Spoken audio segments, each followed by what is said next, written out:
Diamond Harbour থানার আইসি গাছের চারা কোদাল বালতি হাতে বিভিন্ন এলাকায় লাগালেন গাছ। প্রচন্ড দাবদাহে পড়ছে গোটা দক্ষিণবঙ্গ, আর তীব্র দাবদাহের মধ্যে গরমে হাঁসফাঁস করছে রাজ্যবাসী।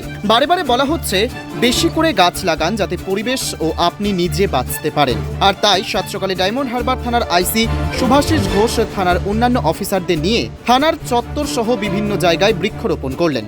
মূলত একটাই উদ্দেশ্য, এই তীব্র দাবদাহ থেকে পরিবেশকে বাঁচানো ও মানুষকে বাঁচানো। এই বার্তা সামনে রেখে নিজের হাতে গাছ লাগান তিনি, যাতে আগামী দিনে আরও মানুষ সচেতন হয়ে এই বৃক্ষরোপণ কর্মসূচিতে এগিয়ে আসেন, এমনটাই জানান ডায়মন্ড হারবার থানার ভারপ্রাপ্ত আধিকারিক।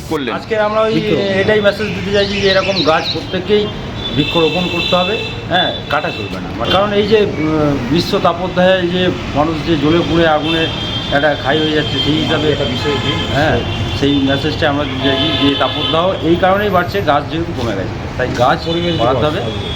আর বিশ্ব পরিবেশ দিবস ন্যাচারাল যে ব্যাপারটা আছে সেই জন্য আমরা আজকের দিনটাই বেছে নিয়েছি।